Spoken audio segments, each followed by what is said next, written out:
Selamat malam Bapak Ibu Saudara yang dikasihi Tuhan. Kembali kita berjumpa malam hari ini di dalam acara yang spesial edition, yaitu tetap dalam program Cakap-cakap tentang Tuhan. Hari Kamis malam ini kita akan membahas sesuatu yang sangat penting untuk diketahui oleh gereja-gereja dan jemaat Tuhan yang sudah kenal Tuhan.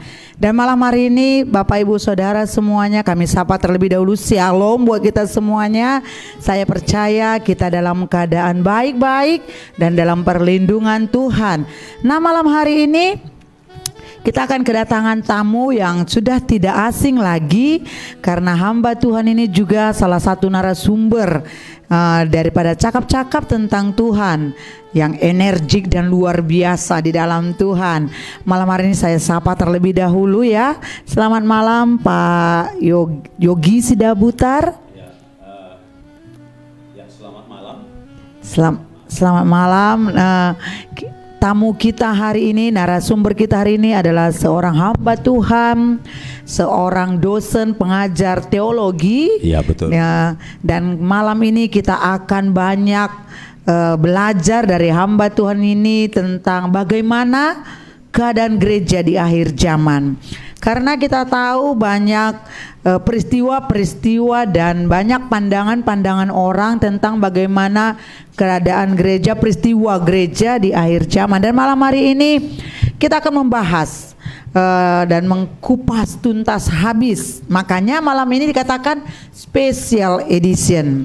Ada peristiwa-peristiwa yang akan kita bahas, yaitu mulai apakah gereja itu disingkirkankah, atau apakah gereja itu melarikan diri, mengungsi, atau lari ke padang gurun, atau tidak ada sama sekali pengangkatan, atau memang kapan pengangkatan, peristiwa pengangkatan itu terjadi, di awalkah atau di pertengahan atau setelahkah. Dan ini adalah hal-hal yang banyak orang bingung ya, mungkin belum mengerti. Tapi malam hari ini kita akan belajar bersama dan hamba Tuhan yang hari ini menjadi narasumber kita akan mengkupas habis dan tentunya tidak melenceng dari kebenaran firman Tuhan, tetap di dalam rel kebenaran firman Tuhan, Alkitab yang kita pegang.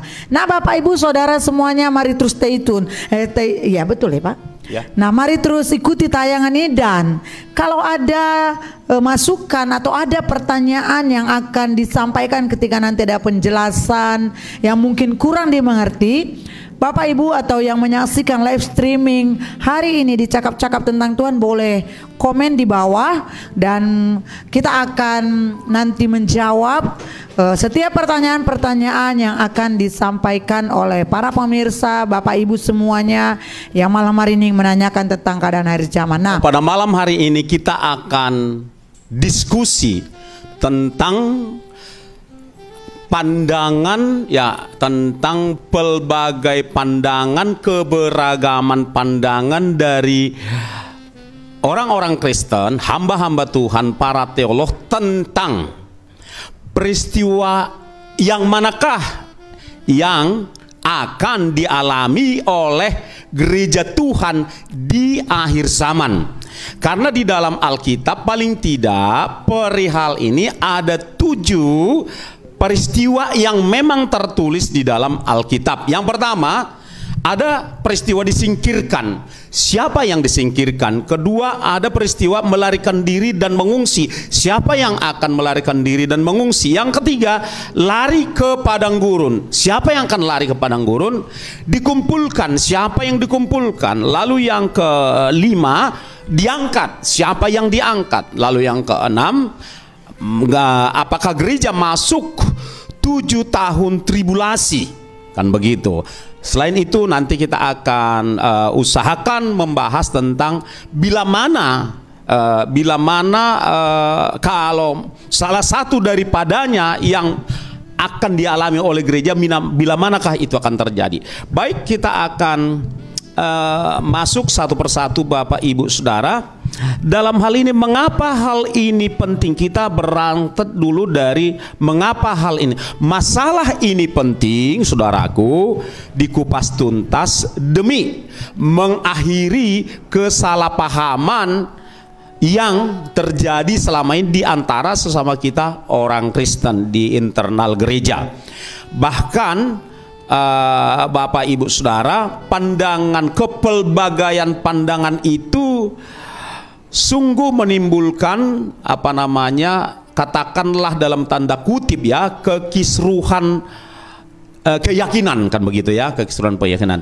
Nah, pada malam hari ini lewat pertolongan firman Tuhan dan lewat pertolongan Roh Kudus, kita akan memahami sehingga kita tahu yang mana yang dialami oleh gereja, yang mana yang tidak dialami oleh gereja. Nah, berbicara tentang kesalahpahaman, saya akan sampaikan dulu perihal ini.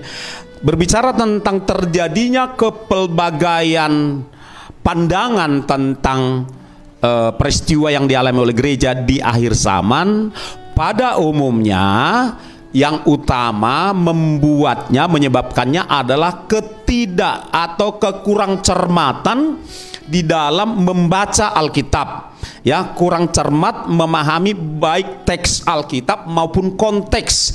Itulah yang kemudian mengakibatkan kesalahpahaman atau penyimpulan teologi tentang akhir zaman. Nah, saya akan langsung mengajak Bapak Ibu Saudara tentang peristiwa yang pertama, ya. Peristiwa yang pertama, disingkirkan, ya, disingkirkan. Saya akan bacakan dari 2 Tesalonika 2 ayat 7 dan 8, demikian. Ya, 2 Tesalonika 2 ayat 7 dan 8, demikian. Karena secara rahasia kedurhakaan telah mulai bekerja, tetapi sekarang masih ada yang menahan. Itu terjadi sejak gereja mula-mula sampai pada tahun 2022 ini, saudara-saudara. Lalu kalimat berikutnya, kalau yang menahannya itu telah disingkirkan. Nah, disinilah muncul kata disingkirkan. Disingkirkan, ya, yang menahannya itu. Jadi para orang-orang yang memberi hati dan pikirannya untuk meneliti, siapa yang dimaksudkan disingkirkan di sini adalah Roh Kudus dan gerejanya.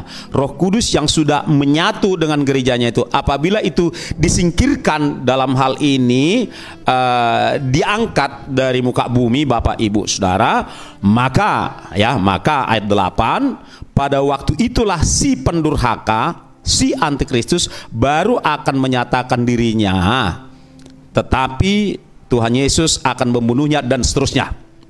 Nah, disinilah kata disingkirkan muncul, di mana banyak orang, ya, sesama kita orang Kristen mengira, ya, dan meyakini, maksud saya, bahwa peristiwa disingkirkan adalah simultan dengan peristiwa yang lain seperti melarikan diri ke pegunungan, ya, melarikan diri ke padang gurun dan yang lain-lain, kan begitu, saudara-saudara.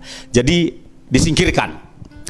Jadi ingin saya jelaskan secara langsung saja bahwa sesungguhnya kata disingkirkan di sini, Bapak Ibu Saudara, tidak bisa dipisahkan, kan begitu. Tidak bisa dipisahkan dengan kata pengangkatan yang terdapat di dalam 1 Tesalonika 4, demikian juga yang terdapat di dalam 1 Korintus 15 ayat 51 dan 52, berbicara secara spesifik tentang pengangkatan. Nanti kita akan masuk ke sana. Saya hanya ingin dulu mengajak kita melihat untayan atau ketersambungan daripada 2 Tesalonika 2 ayat 7 dan 8 tentang pengangkatan. Baik, itu yang bisa saya jelaskan dulu tentang kata disingkirkan. Yang berikutnya mungkin. Oke, jadi yang pertama tadi dibahas dari 7 peristiwa di akhir zaman disingkirkan. Ada kata disingkirkan, ada peristiwa disingkirkan. Ada peristiwa disingkirkan. Nah, yang kedua kita lanjut supaya Bapak Ibu tidak penasaran. bagaimana keadaan gereja? Peristiwa apa yang terjadi waktu gereja di akhir zaman? Yang pertama disingkirkan, kedua apakah gereja itu melarikan diri atau mengungsi? Karena ada juga pandangan orang seperti itu bahwa gereja itu di akhir zaman ada yang melarikan diri dan mengungsi. Nah, sekarang kita mau tanya lagi ke Bapak narasumber, Pak Joni Sidabutar, bagaimana kira-kira menurut Alkitab, bukan pandangan, menurut Alkitab yang benar, apakah melarikan diri atau diungsikan? Mengungsi. Iya, mengungsi.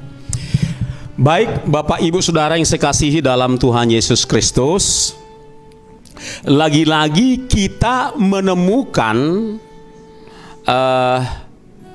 jenis peristiwa yang akan terjadi di akhir zaman. Peristiwa tersebut ada tertulis di dalam Alkitab, yaitu peristiwa melarikan diri ke pegunungan dan juga peristiwa mengungsi, kan begitu ya? Nah, mengungsi. Nah, pertanyaannya ya, siapakah yang akan mengalami melarikan diri ke pegunungan atau mengungsi ini? Apakah gereja atau bukan? Nah, sekarang Alkitab memberitahu kepada kita ketika kita membaca perikop ini dan teksnya, saudara-saudara, bahwa bahwa yang melarikan diri ke pegunungan itu bukan gereja. Kan dikatakan begini di dalam Lukas 21 ayat 21 dikatakan, pada waktu itu pada waktu itu orang-orang yang berada di Yudea harus melarikan diri ke pegunungan, dan orang-orang yang berada di dalam kota harus mengungsi, dan orang-orang yang berada di pedusunan jangan masuk lagi ke dalam kota. Nah, Bapak Ibu Saudara yang saya kasihi, kata Judea di sini bukanlah berbicara tentang ini bukanlah bukan rohani, artinya bukan rohaniah dalam arti kata bahwa kata Judea di sini betul-betul merupakan satu tempat khusus spesifik di dalam geografi bangsa Israel. Ya, jadi bukan seperti kebiasaan kita menafsirkan Kisah Rasul 1 ayat 8, kamu akan menjadi saksiku di mana? Di Yerusalem, di Judea, di Samaria dan ke ujung dunia. Di mana kita sering mengartikan Judea itu merohanikan bahwa itu adalah daerah kita juga, pinggiran daerah kita gitu kan. Nah, bukan seperti itu. Itu memang betul-betul ada lokasi di dalam peta bangsa Israel yang bernama Judea. Jadi dengan demikian jelaslah Bapak Ibu Saudara bahwa yang melarikan diri, yang mengungsi itu bukan gereja tetapi bangsa Israel. Saya akan lanjutkan membaca buat kita.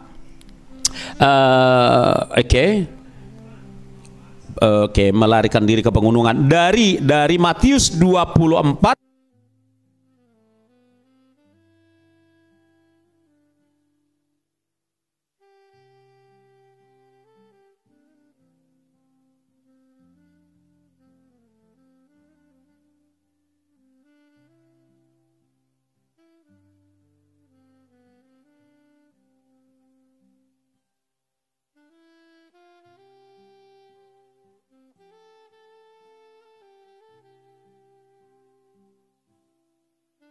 12 ayat 11 kan begitu ya. Ketika bangsa Israel melihat si antikristus berdiri di bait Allah di kota Yerusalem, maka orang-orang yang di Judea itu, ayat 16 dikatakan, disuruh untuk melarikan diri ke pegunungan. Kan begitu saudara-saudara. Nah, itu dia. Nanti peristiwa itu setelah 3,5 tahun ya, paruh pertama dari 7 tahun masa kesukaran besar atau tribulasi, kan si antikristus itu akan menghentikan setelah diizinkannya 3,5 tahun nih.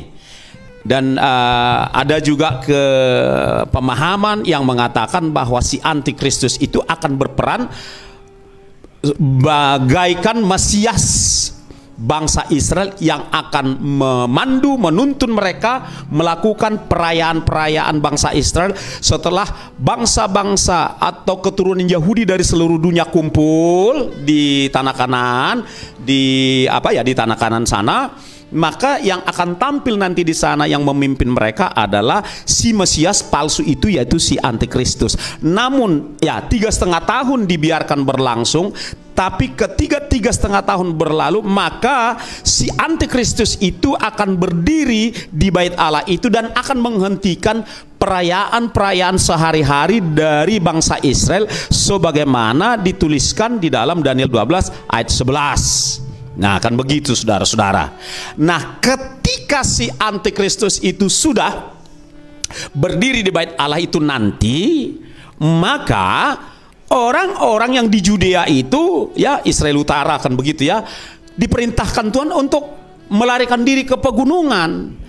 Nah, jadi malam hari ini jelas lewat pemahaman yang jernih dari Lukas 21 ayat 21 dan Matius 24 ayat 15 hingga 17, ya, jelaslah bagi kita bahwa yang melarikan diri ke pegunungan itu bukan gereja. Sekali lagi, bukan gereja. Tetapi bangsa Israel. Jadi ini nubuat buat bangsa Israel, bukan buat gereja, ya. Ini yang harus kami sampaikan begitu.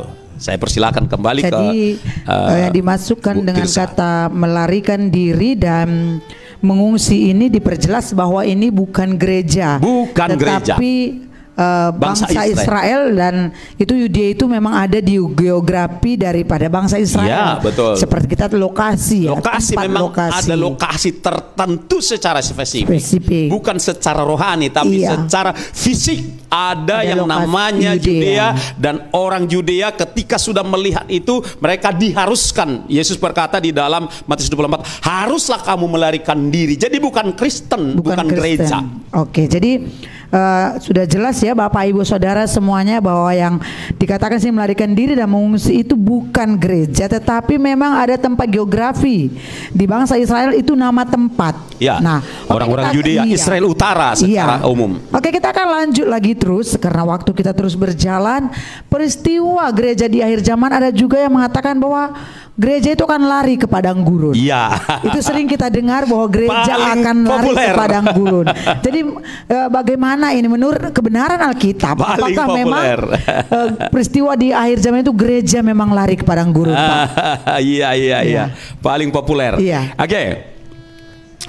Nah, adapun teologi tentang pengangkatan atau bagian daripada eskatologi yang dibangun oleh sebagian para teolog Kristen atau sebagian hamba-hamba Tuhan yang mengatakan bahwa gereja akan melarikan diri ke padang gurun.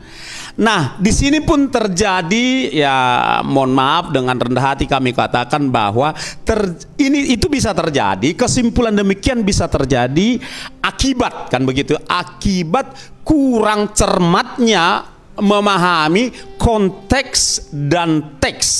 Ya, konteksnya apa? Konteksnya di sini akan kita lihat nanti dari Wahyu 12. Kita akan mulai lihat nanti mulai dari ayat 5, kan begitu ya. Konteksnya konteksnya seperti apa? Dan teksnya mengatakan seperti apa? Jadi kita akan lihat sama-sama. Saya akan mulai baca dari ayat 5 dari Wahyu 12 ya. Wahyu 12 ayat 5 dikatakan begini ya. Saya akan skip ayat 1, 2, 3 dan 4. Saya langsung ke ayat 5 demikian begini. Oke, perikopnya di atas adalah naga dan perempuan, kan begitu ya, perempuan dan naga. Nah, dari sini sering terpancing orang Kristen Kalau sudah muncul kata perempuan, itu adalah mempelai, adalah gereja. Orang lupa bahwa menyebut satu bangsa atau negara pun sering digunakan kata perempuan atau kata gender feminin, kan begitu kan? Makanya digunakan kata perempuan. Saya ingin katakan langsung saja di sini, katakan perempuan di sini bukan gereja. Perempuan di sini adalah bangsa Israel, kan begitu? Dari mana kita tahu? Yuk kita lihat dari ayat 5. Langsung ayat 5. Maka ia melahirkan seorang anak laki-laki, ya perempuan itu, ya. Maka ia di sini adalah bangsa Israel, karena anak laki-laki, anak huruf besar di situ adalah Yesus Kristus. Yang melahirkan Yesus Kristus ke dunia ini adalah bangsa Israel, bukan gereja. Kita itu konteks ya. Masuk ke teksnya. Dikatakan di dalam teks berikutnya, yang akan menggembalakan semua bangsa dengan gada besi. Siapa ya? Dari teks ini, dari kata-kata ini, dengan sederhana kita bisa tangkap kok bahwa yang dimaksudkan di sini adalah anak yang dilahirkan oleh bangsa Israel tersebut, yaitu Yesus Kristus, yang akan menggembalakan semua bangsa dengan gada besi. Dengan jelas dan pasti gereja tidak akan disebut anak. Yang kedua, gereja tidak akan menggembalakan semua bangsa. Ikut memerintah dengan Yesus Kristus di kerajaan 1000 tahun, yes, tetapi bukan menggembalakan, kan begitu. Jadi dari sini sebenarnya tidak terlalu sulit kok sebetulnya kita pahami bahwa yang melarikan diri ke padang gurun itu bukan gereja, tetapi bangsa Israel. Bangsa Israel yang melahirkan anak huruf besar, anak laki-laki itu, yang akan menggembalakan semua bangsa dengan gada besi, kan begitu. Nah itu dulu. Kalau teks yang berikutnya masih bisa dijelaskan sebetulnya. Tiba-tiba anak itu dirampas dan dibawa lari kepada Allah dan ke tahtanya. Ini berbicara, ini kan mimpi penglihatan daripada Yohanes, kan begitu. Dia melihat anak huruf besar itu dirampas, ya. Dirampas pun di sini dalam arti kiasan, dan dibawa lari kepada Allah. Artinya kalau ini sih artinya kan begini, hanya 3,5 tahun dia menyatakan pekerjaannya, melakukan pekerjaan di bumi, ya itu kan seakan-akan tiba-tiba, akan begitulah. Cuman 3,5 tahun lalu udah dibawa pulang, udah pulang kepada Bapa di surga itu. Tapi itu bukan itu yang kita fokus hari ini. Yang kita fokus adalah bahwa ia melahirkan seorang anak laki-laki yang akan menggembalakan bangsa dengan gada besi. Nah, kata melarikan diri kita baca ayat yang ke-6. Ya, saya akan bacakan buat kita, ya. Bisa bacakan di situ? Silakan ayat 6. Wahyu 12 ayat 6. Perempuan itu lari ke padang gurun, ya, di mana telah disediakan suatu tempat baginya oleh Allah, supaya ia dipelihara di situ 1260 hari lamanya. Iya. Nah, jadi perempuan itu sekali lagi bukan gereja.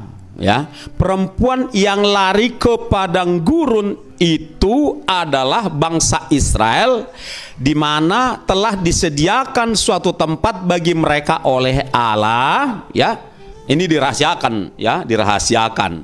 Ya, kita nggak tahu apakah itu tempat itu lokasinya di Israel atau di padang gurun yang lain, hanya Allah yang tahu. Tapi kalau saya ditanya, saya menduga saja, kayaknya sih di Israel sana. Kan begitu. Tapi itu pendapat saya. Tapi di sini tidak disebut. Supaya apa? Supaya ia dipelihara di situ 1240 hari lamanya, 3,5 tahun lamanya. Nah, jadi 3,5 tahun paruh kedua dari masa tribulasi itu, bangsa Israel itu dipelihara oleh Tuhan. Kan begitu. Sedangkan gereja sebelum memasuki masa tribulasi 7 tahun tribulasi, gereja sudah diangkat, sudah disingkirkan, dalam pengertian diangkat. Jadi gereja tidak masuk ke era baik 3,5 tahun pertama maupun ke 3,5 tahun kedua nggak masuk. Itu adalah bangsa Israel. Nah, itu yang bisa kita lihat dari Alkitab. Jadi dipastikan bukan gereja yang lari ke padang gurun. Oke, silakan. Bapak Ibu semakin membingungkan atau semakin jelas? Atau semakin jelas sekarang tentang pembahasan kita pada malam hari ini. Nah, jikalau saya ingatkan kembali lagi kepada Bapak Ibu pemirsa semuanya yang menonton acara live streaming ini, kalau ada pertanyaan atau ada sesuatu yang ingin disampaikan atau kurang jelas, boleh komen di bawah.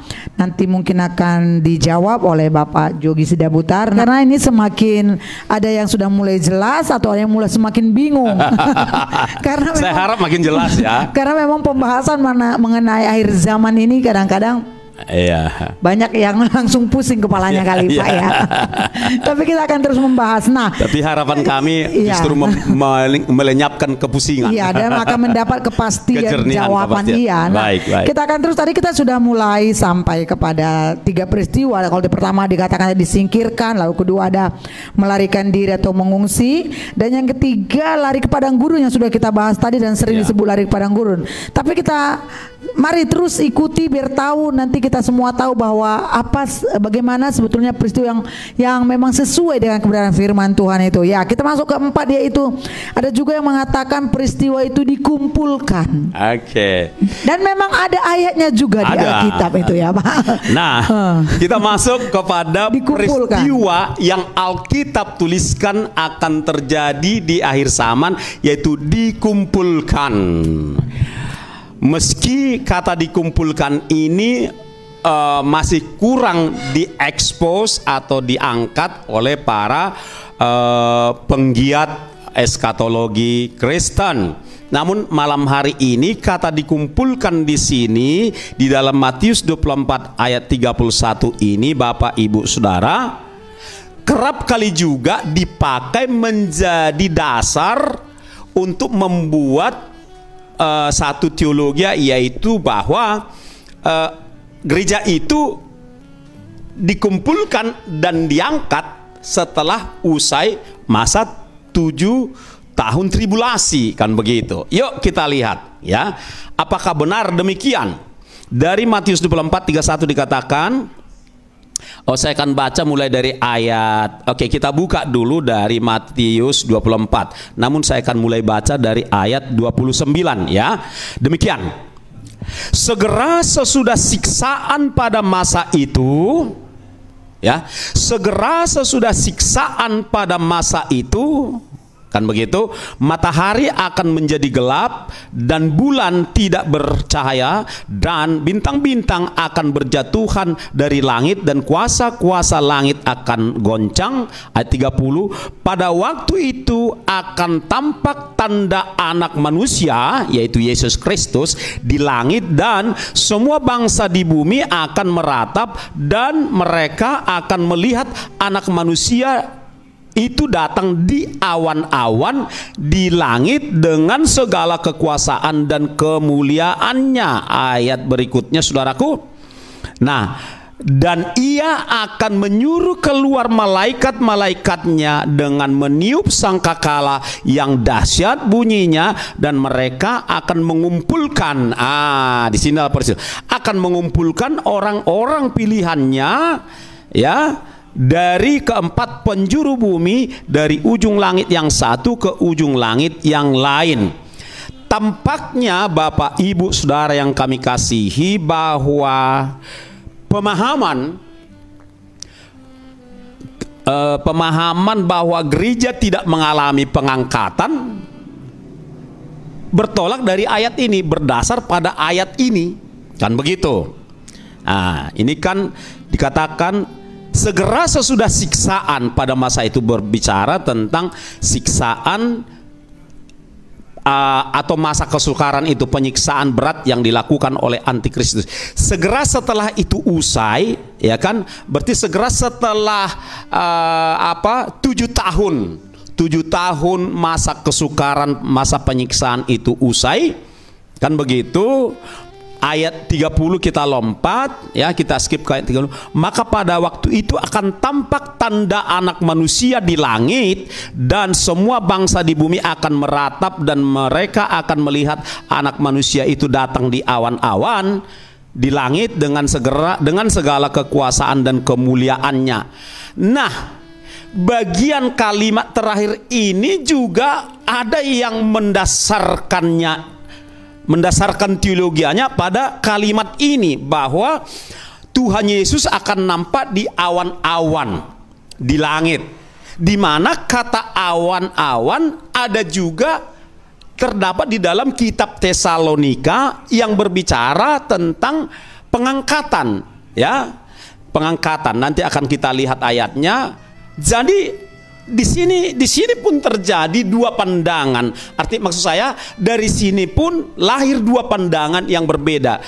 Kalimat yang pertama dimaksudkan, diyakini ya, dari Matius 24 ayat 30 itu diyakini bahwa tidak ada pengangkatan, kan begitu. Tidak ada pengangkatan. Ya, pengangkatan itu ya dikumpulkan, kan begitu. Lalu masuk ke penggalan kalimat kedua dari Matius 24:30, katakan manusia, ya, anak manusia itu datang di awan-awan. Ya, ini pengangkatan itu terjadi setelah 7 tahun. Padahal awan di sini berbeda dengan awan-awan yang ada di dalam kitab Tesalonika, kan begitu. Awan di sini berbeda, kan begitu. Jadi ini yang perlu. Lalu saya lanjutkan supaya lebih apalagi, saya lanjutkan mengajak kita kembali membaca ayat 31. Dan ia akan menyuruh keluar malaikat-malaikatnya dengan meniup sangkakala. Nah, di dalam peristiwa pengangkatan pun yang dituliskan di dalam kitab Tesalonika itu, bahwa akan ada sangkakala ketika nafiri Allah terakhir berbunyi. Sangkakala di sini dengan sangkakala di sana berbeda. Tapi ada orang meyakini karena kurang cermat melihat perbedaannya, maka diyakini disinilah pengangkatan itu terjadi dengan cara dikumpulkan, kan begitu. Padahal yang dimaksudkan oleh konteks dan teks Matius 24 ini adalah, ya, benar orang-orang pilihannya, ya. Jadi ada yang menganggap bahwa orang pilihan itu hanya gereja. Keliru. Gereja itu belakangan menjadi bangsa pilihan. Yang pertama menjadi bangsa pilihan adalah bangsa Israel. Namun dalam peristiwa yang dimaksudkan dalam Matius 24 ayat 31 ini, di mana malaikat-malaikat itu mengumpulkan orang-orang pilihannya dari keempat penjuru bumi, dari ujung langit yang satu ke ujung langit yang lain. Ini orang pilihan di sini yang dimaksudkan adalah bangsa Israel. Masih bangsa Israel di sini, bukan gereja, kan begitu. Bahwa ada kemungkinan ada orang Kristen enggak yang dikumpulkan malaikat, kan begitu. Nah, itu sangat mungkin juga, yaitu orang-orang Kristen yang tertinggal tidak ikut pengangkatan, namun berhasil mempertahankan imannya kepada Yesus Kristus, kan gitu ya, mempertahankan imannya kepada Yesus Kristus, menolak tanda binatang itu, dan tidak menyembah patung binatang itu. Atau juga ada yang kepalanya dipenggal, di mana kemudian mereka nanti di Wahyu 24 ikut dibangkitkan. Jadi orang-orang pilihan di situ, orang-orang pertama orang Israel, yang kedua adalah kemungkinan orang-orang Kristen yang tertinggal, gitu saudara-saudara. Kemudian di sini masih bisa kita kupas tuntas kata mengumpulkan, malaikat mengumpulkan orang-orang pilihan. Sedangkan pengangkatan bukan malaikatnya yang mengumpulkan, tetapi ketika nafiri Allah terakhir, kata terakhir di situ di dalam Tesalonika itu berbunyi, Yesus turun dan nampak di awan permai juga. Ini terangkat, bukan dikumpulkan. Kenapa bisa terangkat? Karena kuasa Roh Allah yang telah mengubahkan orang-orang Kristen yang mati dalam Kristus lebih dahulu bangkit, dan orang-orang Kristen mempelai Kristus yang setia, taat, menjaga kekudusan, ya, ini tubuhnya akan diubahkan seketika menjadi seperti tubuh Yesus Kristus ketika Yesus Kristus bangkit dari antara orang mati. Jadi tubuh yang baru itu serta-merta terangkat karena harus demikianlah terjadi, kan begitu. Terangkat, berjumpa dengan Tuhan Yesus, ia on permai, lalu Tuhan Yesus membawa mempelainya yang terangkat ini ke surga, dan di sana terjadilah apa yang disebut dengan pernikahan anak domba.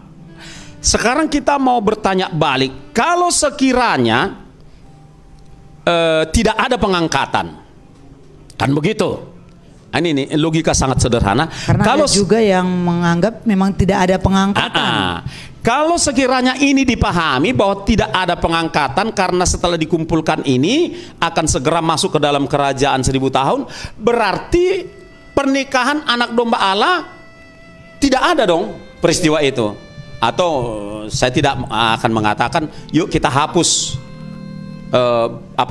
perikop di dalam kitab Wahyu tentang pernikahan anak. Saya nggak mengatakan demikian. Yang ingin saya katakan, kalau setelah dikumpulkan malaikat orang-orang pilihannya itu dan kemudian akan masuk dalam kerajaan 1000 tahun, berarti nggak sempat dong terjadi pesta pernikahan anak domba Allah. Jadi itulah salah satu salah satu fakta untuk kita mengoreksi pemahaman kita yang salah selama ini. Jadi kembali tidak ada dikumpulkan. Gereja nggak dikumpulkan. Nanti bangsa Israel mungkin plus orang-orang Kristen yang tertinggal itu akan dikumpulkan pasca 7 tahun tribulasi yang akan hendak masuk ke kerajaan 1000 tahun. Begitu saudara-saudara. Okay. Baik, kita lihat yang berikutnya. Ya.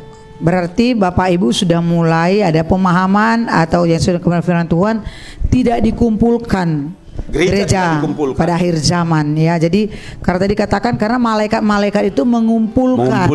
Tapi yang setahu kita firman Tuhan bilang tidak ada yang dikumpulkan, malaikat tidak mengumpul, tapi Tuhan sendiri nanti yang akan. Itu kalau peristiwa pengangkatan. Iya. Sedangkan peristiwa di dalam Matius 24 tadi itu memang ada peristiwa nanti terjadi di mana ketika malaikat itu disuruh keluar, kan begitu ya. Lalu diperintahkan untuk mengumpulkan orang-orang pilihan. Orang-orang pilihan ini dari bangsa Israel yang seperti apa? Iya. Itu terdapat di dalam Ini semua sebenarnya saling menyambung. Coba saya lihat dulu di dalam Wahyu 12 ayat yang terakhir, ya. Boleh ditampilkan Wahyu 12 ayat ke-17 dikatakan. Wahyu 12 ayat 17. Demikian, ya. Maka marahlah naga itu, si antikristus kepada perempuan itu, kepada bangsa Israel itu. Lalu kan begitu, kan nggak berhasil nih antikristus itu menyiksa di 3,5 tahun kedua itu, kan gitu ya. Lalu pergi si antikristus itu memerangi keturunannya, ya, keturunan bangsa Israel yang lain, bangsa Israel yang menuruti hukum-hukum Allah, yang menuruti hukum Taurat, kan begitu. Jadi bangsa Israel itu terdiri dari dua golongan, satu yang mengikuti hukum-hukum Taurat dan yang memiliki kesaksian Kristus Yesus. Nah, ini yang ingin diincar oleh antikristus di akhir zaman. Mereka ini dikumpulkan menurut Matius 24 tadi, dikumpulkan dari berbagai tempat. Jadi sangat logis, sangat realistis kalau tidak semua bangsa Israel ini bisa dikumpulkan di tanah Kanaan, di Israel sana menjelang kedatangan Tuhan Yesus kali kedua. Tidak semua, mungkin masih ada yang tertinggal. Seperti kita ketahui, ada di beberapa daerah di Indonesia pun mereka ada, ya. Ada beberapa daerah di Indonesia. Demikian juga barangkali bisa saja di negara-negara lain, di 5 benua, ya. Di Indonesia kita udah tahu di daerah mana saja keturunan, ya, orang-orang yang dimaksudkan dengan orang-orang Israel yang menuruti hukum-hukum Allah dan yang memiliki kesaksian Yesus. Ada. Jadi orang-orang yang tertinggal tersebut yang tidak sempat kumpul semuanya di Israel sana, itu Allah nggak lupa, Yesus Kristus nggak lupa, mereka akan dikumpulkan dari seluruh muka bumi ini. Dan begitu saudara-saudara, itu mengenai soal dikumpulkan tadi. Nah, yang berikutnya, oke, kita akan masuk kepada peristiwa berikutnya yang dikatakan bahwa diangkat. Nah, kita akan langsung bacakan bagian firman Tuhan tentang pengangkatan. Di dalam 1 Tesalonika 4, 16 dan 17 demikian dikatakan. 1 Tesalonika 4 ayat 16 hingga 17 demikian. Kalau ada ya, mohon dibacakan. 1 Tesalonika 4 ayat 16 sampai 17 saya bacakan. Sebab pada waktu tanda diberi, yaitu pada waktu penghulu malaikat berseru dan sangkakala Allah berbunyi, maka kan tadi di dalam Matius 24 ayat 31 tadi kan ada sangkakala, di sini nafiri. Jadi orang mengira ini dua peristiwa yang sama, ini dua peristiwa yang berbeda. Silakan lanjutkan. Maka Tuhan sendiri akan turun dari sorga dan mereka yang mati dalam Kristus akan lebih dahulu bangkit. Ayat 17. Nah, di sini menarik. Tuhan sendiri turun dari sorga, sama seperti di Matius 24 tadi itu, Tuhan turun dari sorga. Seakan-akan ini dua peristiwa yang sama, padahal dua peristiwa yang berbeda. Kalau di sana satu yang membedakan adalah dikumpulkan, sedangkan di sini yuk kita lihat perbedaannya di ayat 17. Sesudah itu kita yang hidup, yang masih tinggal akan diangkat bersama-sama dengan mereka dalam awan menyongsong Tuhan di angkasa. Demikianlah kita akan selama-lamanya bersama-sama dengan Tuhan. Ya, jelas. Jadi peristiwa diangkat atau pengangkatan, ya, itu ada. Berbeda dengan peristiwa dikumpulkan. Dua kalimat yang secara spesifik jelas berbeda satu dengan yang lain. Kalau di sini jelas kata diangkat, di dalam bahasa Latin disebut raptu, yang kemudian dalam bahasa Inggris kita kenal rapture, kan gitu. Dalam bahasa Yunaninya harpazo. Jadi ada peristiwa diangkat, bukan dikumpulkan loh. Kan begitu ya. Diangkat, mengalami rapture. Ya. Ini dia. Jadi ini jelas memang ada peristiwa diangkat. Dan siapa yang diangkat? Kan itu perlu. Yang diangkat bukan bangsa Israel, unless kecuali bangsa Israel yang sudah Kristen. Dia ikut kategori mempelai Kristus, kan begitu. Jadi yang diangkat dimaksudkan diangkat di dalam 1 Tesalonika 4 ayat 17 ini adalah gereja, bukan Israel, bukan bangsa Israel. Jelas ya. Jadi saya kira sudah mulai ada titik terang. Gampang kok memahaminya, memahami. Tidak sulit kok sebetulnya. Ya. Kemudian mengenai pengangkatan ini ada ayat-ayat yang Paulus sendiri tuliskan. Kita lihat di dalam 1 Korintus 15 ayat 51 hingga 52. Nanti Ibu Tirsa akan membacakan buat kita. 1 Korintus 15 ayat 51 dan 52 saya bacakan. Sesungguhnya aku menyatakan kepadamu suatu rahasia. Kita tidak akan mati semuanya, tetapi kita semuanya akan diubah. Pada peristiwa pengangkatan itu diubah. Terus dalam sekejap mata. Pada waktu bunyi nafiri yang terakhir. Iya, itu dia. Kembali disinggung di sini, bunyi sangkakala, bunyi nafiri yang terakhir menurut peristiwa yang dipahami oleh Paulus. Kan begitu kan? Nah, silakan. Nafiri terakhir di dalam konteks ini ya. Silakan. Sebab nafiri akan berbunyi dan orang-orang mati akan dibangkitkan dalam keadaan yang tidak dapat binasa dan kita semua akan diubah. Inilah peristiwa pengangkatan, kan begitu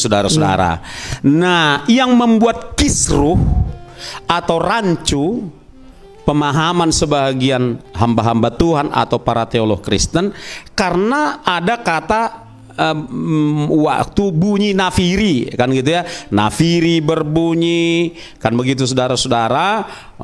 Itu dia, jadi kata nafiri di dalam Matius 24 pun nafiri atau sangkakala, kan begitu saudara-saudara. Namun di sini peristiwanya apa yang terjadi itu berbeda. Perbedaannya apa? Tubuh, jelas dikatakan, jelas dihunjuk ada tubuh. Satu, bangkit di dalam Tesalonika tadi, bangkit lebih dulu. Di dalam 1 Korintus 15 dikatakan tubuh diubah, kan begitu ya, diubah dalam sekejap mata. Sedangkan peristiwa dikumpulkan, tubuh tidak berubah. Tubuh bangsa Israel itu akan tetap seperti itu, kan begitu. Dan mereka nanti akan masuk ke dalam kerajaan 1000 tahun dengan tubuh yang sama seperti yang ada sekarang ini. Dan mereka selama 1000 tahun akan dalam saya pakai kata berkembang biak, beranak cucu nanti secara lahiriah. Sedangkan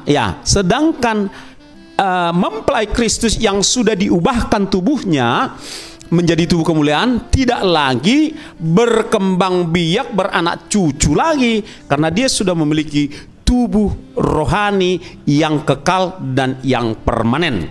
Namun orang-orang, nanti akan ada ayat di dalam Wahyu 20 ayat 4, nanti itu akan disebutkan bahwa kita akan ikut memerintah mereka, saudara-saudara. Jadi sekali lagi di dalam 1 Korintus 15, 51 dan 52 ini menjelaskan kata-kata dan peristiwa proses kejadian yang spesifik, yaitu tubuh kita diubahkan. Tubuh bangsa Israel tidak diubahkan. Bangsa Israel sebagai bangsa pilihan. Ya, terima kasih. Jadi di sini di dalam peristiwa gereja di akhir zaman, yang poin kelima itu yang diangkat. Di sini sudah kita mulai dapat titik terang ya, jelas, dan jelas dikatakan firman Tuhan diangkat dan tubuh kita sudah diubahkan menjadi tubuh kemuliaan. Ya. Nah, tapi ada lagi pertanyaan dan ada pandangan orang lagi, apakah memang ada pengangkatan? Ya. Itu ada juga yang mengatakan apa memang ada pengangkatan dan apa memang masuk 7 tahun tribulasi itu, dan dia juga membawa ayat Alkitab di dalamnya.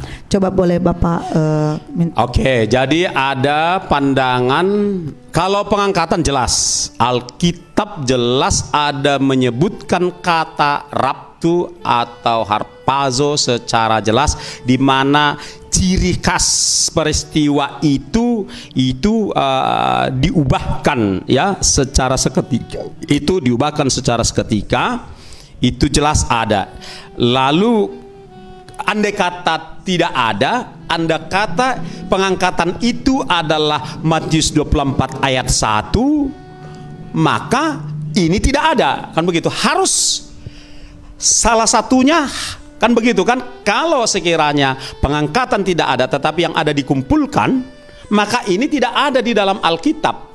Tapi ketika ini ada di dalam Alkitab, tentulah secara pasti peristiwa ini ada, kan begitu, tanpa menyangkali adanya peristiwa lain, kan begitu. Jadi ada pengangkatan ada ya, melarikan diri ke pegunungan ada, mengungsi ada, melarikan diri ke padang gurun ada, dikumpulkan, semua itu ada. Tetapi hanya satu yang dialami oleh gereja, yaitu diangkat. Lalu kita masuk kepada pertanyaan bahwa tidak ada pengangkatan. Kemungkinan pandangan itu bertolak dari itu tadi, bertolak dari katakanlah Wahyu 20 ayat 4. Coba kita simak Wahyu 20 ayat 4. Oke, Wahyu 24 saja kita simak dulu, silakan. Saya bacakan Wahyu 20 ayat 4. Lalu aku melihat tahta-tahta dan orang-orang yang duduk di atasnya. Kepada mereka diserahkan kuasa untuk menghakimi. Aku juga melihat jiwa-jiwa mereka yang telah dipenggal kepalanya karena kesaksian tentang Yesus dan karena firman Allah, yang tidak menyembah binatang itu dan patungnya, dan yang tidak juga menerima tandanya pada dahi dan tangan mereka. Dan mereka hidup kembali dan memerintah sebagai raja bersama-sama dengan Kristus untuk masa 1000 tahun. Iya. Sekilas seakan-akan ayat 4 ini mengatakan tidak ada pengangkatan, kan begitu ya? Sekilas seakan-akan. Tapi kalau kita baca dan cerna kalimatnya secara teliti, begini, dikatakan kan begini. Lalu aku melihat, Yohanes ya, melihat tahta-tahta, ya, jamak, dan orang-orang, ya, yang duduk di atasnya. Itu penglihatan dari Yohanes. Nah, kepada mereka, ya, diserahkan kuasa untuk menghakimi. Nah, siapa mereka yang duduk di atas tahta-tahta? Itulah yang dipahami secara kurang cermat sehingga muncul kesimpulan yang tidak pas. Nah, saya baca berikutnya. Aku juga melihat. Nah, kalau yang kalimat pertama kan nggak ada masalah, nggak ada di situ kekisruhan atau kerancuan. Tetapi ketika masuk ke ayat berikutnya, ada orang yang rancu, bukan Alkitabnya yang rancu, ada orang memahami secara rancu. Aku juga melihat jiwa-jiwa mereka, kan begitu ya? Siapa mereka? Yang telah dipenggal kepalanya karena kesaksian tentang Yesus dan karena firman Allah. Karena bagian ini ditempatkan di kitab terakhir Alkitab, seakan-akan ini peristiwanya terjadi hanya pada akhir zaman. Kan begitu. Seakan-akan ini hanya terjadi di akhir zaman. Jadi maksudnya gini, kan ini peristiwa tentang akhir zaman, berarti gereja atau orang Kristen itu yang akan ikut memiliki tahta dan memerintah nanti itu, ya semua gereja dong ikut dalam pemenggalan itu. Saya jelaskan, ya, saya jelaskan. Saya ulangi sekali. Aku juga melihat jiwa-jiwa mereka yang mana? Yang telah dipenggal kepalanya karena kesaksian tentang Yesus Kristus dan tentang firman Allah. Titik koma, yang tidak menyembah binatang itu dan patungnya, kan, dan yang tidak juga menerima tanda pada dahi dan tangan mereka. Yuk, kalimat kedua kita kupas. Aku juga melihat jiwa-jiwa mereka yang telah dipenggal kepalanya karena kesaksian tentang Yesus dan karena firman Allah. Yang mengalami ini bukan hanya gereja di akhir zaman.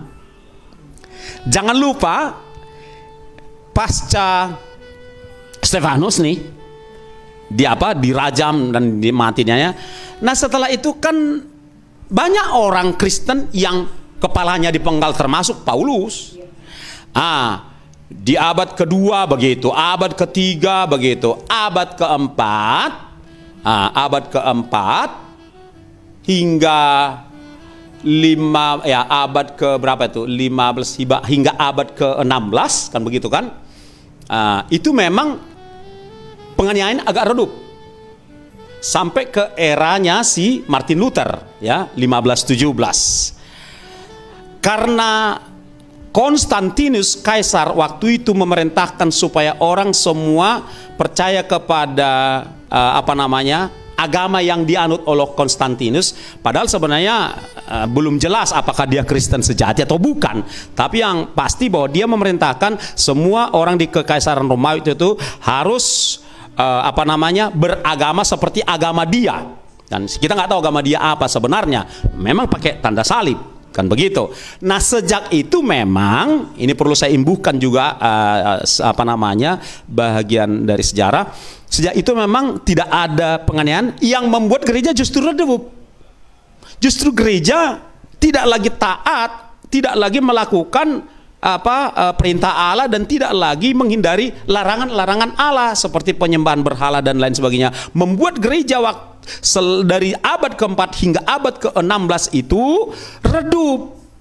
Semua karunia-karunia dari gereja mula-mula itu redup. Nanti pasca 15-17 ya, pasca abad ke-16, satu persatu karunia-karunia yang ada di dalam gereja mula-mula itu dipulihkan, mulai dari baptisannya itu kepada baptisan gereja mula-mula itu baptisan selam, karunia-karunia Roh Kudus dan seterusnya kan begitu.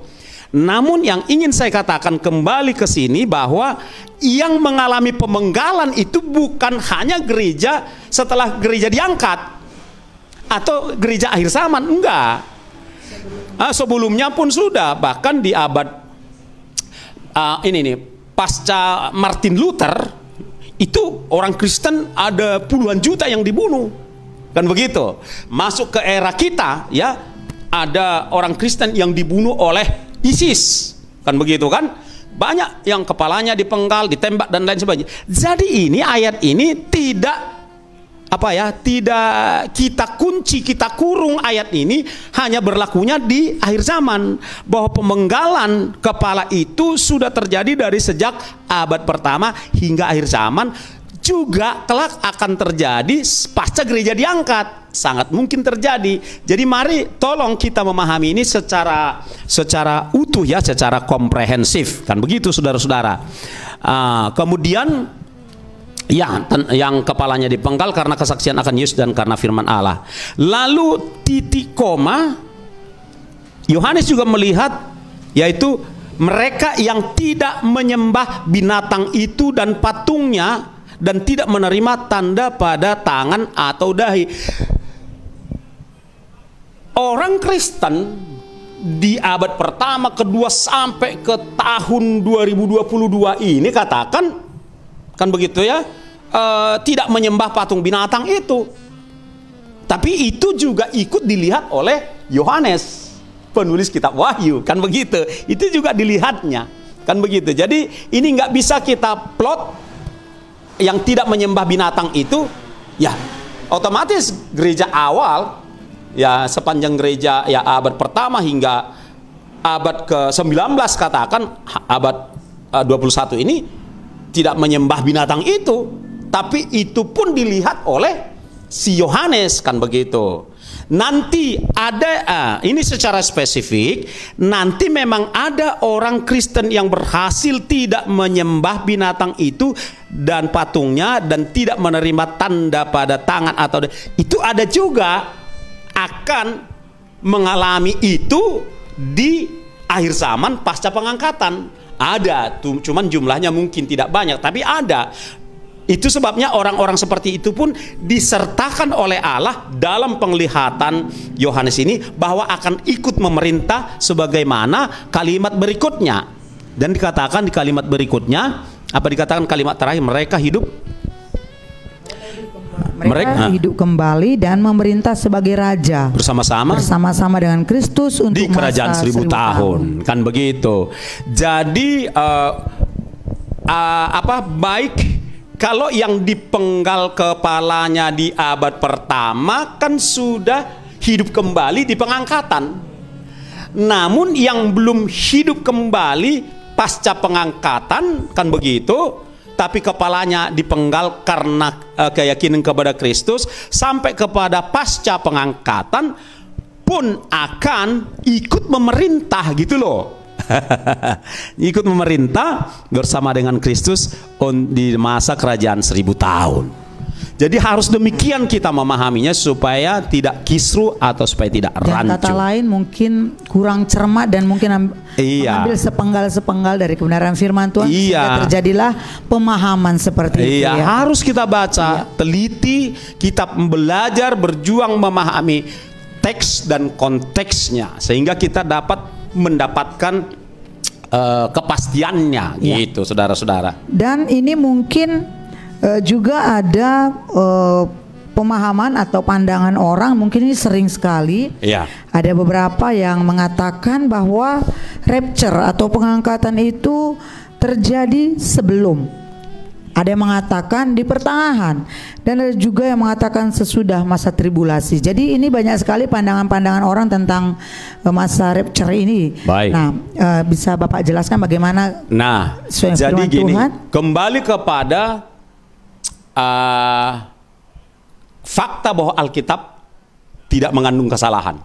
Kan begitu ya? Itu harus ditekankan bahwa Alkitab tidak mengandung kesalahan. Nah, ketika Alkitab mengatakan di dalam 2 Tesalonika 2 ayat 7 dan 8, maka itu sesuatu yang absolut mutlak terjadi. Kan begitu ya? Nah, jadi bolehlah dibacakan dulu 2 Tesalonika 2 Tesalonika 2 ayat 7 dan 8. Iya. Karena secara rahasia kedurhakaan telah mulai bekerja, tetapi sekarang masih ada yang menahan. Kalau yang menahannya itu telah disingkirkan, pada waktu itulah si pendurhaka baru akan menyatakan dirinya. Tetapi Tuhan Yesus akan membunuhnya dengan nafas mulutnya dan akan memusnahkannya kalau ia datang kembali. Kita kembali secara khusus pada kata setelah yang menahannya itu disingkirkan, dalam hal ini rapture, kan begitu kan, diangkat. Karena rapture, pengangkatan absolut pasti terjadi. Nggak bisa kita ragukan, di situ kan kata disingkirkan, bukan pengangkatan dong. Tetapi perlu kita ingat bahwa pengangkatan itu absolut terjadi. Itu pasti ada peristiwanya. Berbeda peristiwanya dengan disingkirkan, mengungsi, melarikan diri ke pegunungan, melarikan diri ke padang gurun dan kelumpulan. Ini peristiwa-peristiwa ini berbeda, tidak sama peristiwanya yang pengangkatan. Pengangkatan ada, 5 peristiwa yang lain pun ada. Itu. Ya, jadi nah pertanyaannya tadi, bila manakah pengangkatan itu terjadi? Dipastikan oleh 2 Tesalonika 2 ayat 8 bahwa pengangkatan dulu terjadi, baru antikristus menyatakan dirinya, mengekspos dirinya, kan begitu. Jangan kita katakan sekarang pun sudah ada tanda-tandanya. Ya, tanda-tandanya, tapi proklamir antikristus di sini adalah sang person tersebut. Kan ini menunjuk bukan kepada sistem antikristus, bukan kepada masa antikristus, ya, tetapi kepada person antikristus. Person antikristus itu disebut di sini si pembinasa, berarti menunjuk kepada pribadi seorang tertentu, baru menyatakan dirinya setelah gereja dan Roh Kudus mengalami pengangkatan. Jadi, lalu yang berikutnya, setelah antikristuslah menyatakan dirinya, dimulailah 7 tahun masa kesukaran besar. Penggalan per 3,5 tahun pertama dilanjutkan dengan penggalan 3,5 tahun kedua. Nah, jadi jelas ya untuk pertanyaan tadi bahwa kapan pengangkatan terjadi, tidak di akhir, tidak di tengah, tapi sebelum dimulainya 7 tahun masa kesukaran. Sekarang kita masih ada di bumi, berarti kita belum masuk 3,5 tahun pertama. Ini pasti ya, jangan ada kerancuan. Kita belum masuk 3,5 tahun pertama. Berkenaan dengan masa kesukaran besar itu, saudara bisa baca di dalam Wahyu 16. Ya, nanti baca saja sendiri bahwa peristiwa selain penyiksaan yang maha hebat itu, akan terjadi juga bencana alam secara dahsyat dan sungguh mengerikan, sampai di dalam Wahyu 16 itu dikatakan pulau-pulau akan hilang, kan begitu kan? Saya nggak tahu apakah pulau Sumatera juga hilang, pulau Jawa hilang, pulau-pulau di Indonesia hilang, tinggal bagian daratan tertentu saja, saya nggak tahu. Tapi yang pasti di dalam Wahyu 16 itu ada dikatakan pulau-pulau akan hilang. Itu sebabnya dikatakan masa kesukaran besar, masa kesesakan besar, penyiksaan terhadap orang-orang yang menolak tanda binatang dan yang tidak mau menyembah binatang, patung binatang itu, plus bencana alam. Itulah masa kesukaran selama 7 tahun itu. Dan kita mempelainya ada di sorga, kan begitu, ada di sorga. Setelah itu usai, maka maka terjadilah peristiwa yang disebutkan di dalam Matius 24 ayat 31 tadi. Kita turun bersama dengan Tuhan Yesus, lalu Yesus memerintahkan malaikat, yuk kumpulkan semua orang-orang Israel, bangsa pilihanku dari seluruh penjuru bumi, karena kita mau masuk ke kerajaan 1000 tahun. Saya akan meniup nafasku dan membunuh antikristus dan tentara bangsa-bangsa antikristus. Begitu dia. Berarti Bapak Ibu sudah jelas dipaparkan hari ini. Kalau Bapak Ibu ikuti dari awal tadi, bahwa sudah jelas dikatakan bahwa bukan melarikan diri, bukan disingkirkan, ya, bukan dikumpulkan, tapi diangkat. Dan pertanyaan terakhir dikatakan tadi, sebelum, sesudah, atau di pertengahan jelas dikatakan firman Tuhan, yaitu sebelum masa antikristus kita sudah diangkat. Berarti sudah jelas ya Bapak Ibu. Nah, walaupun begitu mungkin Bapak Ibu juga masih ada yang belum paham, tetap nanti boleh pertanyaannya boleh langsung ke YouTube Bapak Jogi Sidabutar SHMTH ya, MA. Di sana ada, bisa kita langsung diskusi. Mungkin karena waktu kita juga terbatas. Namun itu, ya, izinkan saya menambahkan sedikit lagi. Dan mungkin kesimpulan dari semua ini Bapak Ibu mungkin akan disimpulkan secara keseluruhan oleh Bapak Jogi Sidabutar bahwa hari ini sudah jelas sekali, itu sesuai dan absolut tadi dikatakan di firman Tuhan, dan tidak dibuat-buat persepsi sendiri, dan itu absolut. Nah, seperti apa Alkitab katakan. Jadi kalau masih ada yang melenceng ke kanan, itu bukan Alkitab, tapi pemikiran-pemikiran salah memahami. Iya, salah memahami. Salah memahami saja. Hari ini kita akan disimpulkan keseluruhan. Ini mungkin penutup ya. Jadi ya baik, saya akan langsung saja. Untuk apa gereja diangkat? Ini penting, karena ada pemahaman juga enak banget, nggak ikut mengalami siksaan, pembantaian. Alkitab bilang apa? Ya, pertama, gereja diangkat untuk masuk pesta perkawinan anak domba Allah. Itu tujuan gereja diangkat. Lalu yang berikutnya, saudara-saudara,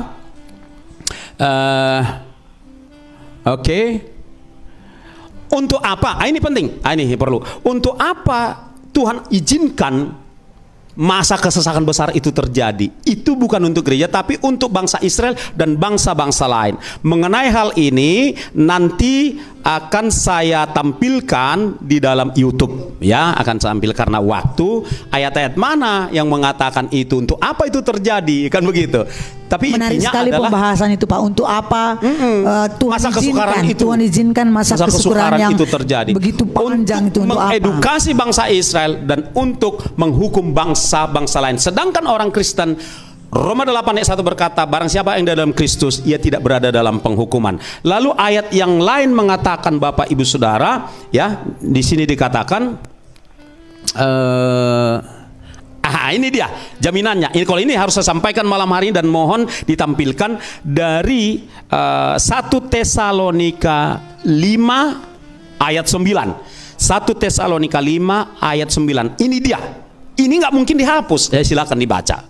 Silakan dibaca. 1 Tesalonika 5 ayat 9. Karena Allah tidak menetapkan kita untuk ditimpa murka, tetapi untuk beroleh keselamatan oleh Yesus Kristus Tuhan kita. Iya, terima kasih. Dan itu dia. Jadi memang kita nggak, karena kalau begitu, kalau kita ikut dibantai, disiksa, dihukum ya, di 7 tahun tribulasi itu, berarti Roma 8:1 nggak berlaku. Apakah kita hapus? Berarti 1 Tesalonika berapa yang barusan ini? 5 ayat 9 nggak berlaku dong. Kan begitu. Nah, itu ya, di situ kita harus memahami. Lalu berikutnya saya akan masuk, saya kira, pada kesimpulan kita. Oke, banyak hal yang mau disiapkan, dijelaskan, dan kami sudah menyiapkan sebetulnya. Namun kita masuk pada bagian akhir ya, karena waktu, saya akan coba ya masuk kepada bagian akhir dari pembahasan kita. Bahwa sekali lagi saya ingin merangkumkan dengan sederhana begini, bahwa yang dialami oleh gereja dari sejumlah jenis-jenis peristiwa yang dikatakan di dalam Alkitab tersebut adalah pengangkatan. Kan begitu. Pengangkatan itulah satu-satunya yang dialami oleh mempelai Kristus yang kudus, bukan sekedar Kristen ya, bukan sekedar Kristen. Itu yang dialaminya. Gereja tidak mengalami penjemputan, dikumpulkan, menyingkir, melarikan diri, mengungsi, apalagi masuk 7 tahun tribulasi, tidak.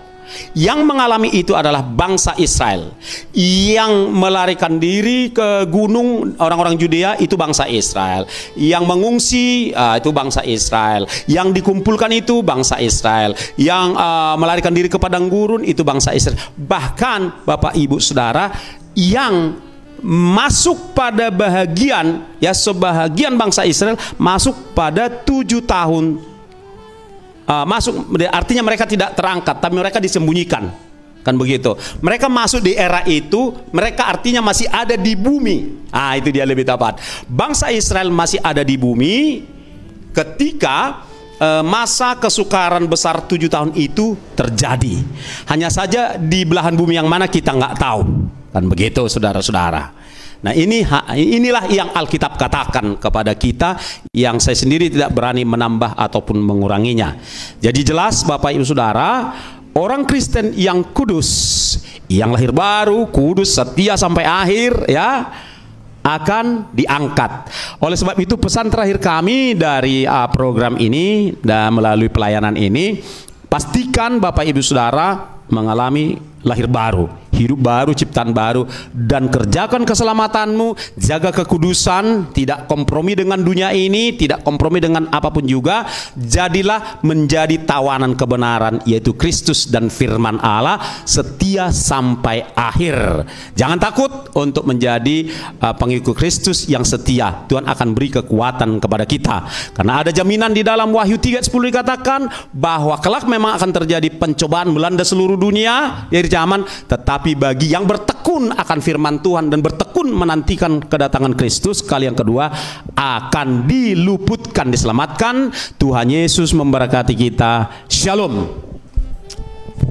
Saya kembalikan. Shalom Bapak Ibu Saudara kasih, betul-betul special edition hari ini, bahwa secara jelas dipaparkan dan sesuai firman Tuhan bagaimana peristiwa keadaan gereja akhir zaman. Dan saya berharap, saya percaya dari yang sudah dipaparkan tadi Bapak Ibu, mari mana yang betul atau selama ini ada pemahaman-pemahaman yang kurang benar, hari ini sudah dikatakan bahwa kita diangkat. Seperti pesan dari narasumber kita, tetap setia, jangan takut, Roh Kudus Tuhan Yesus akan menolong kita.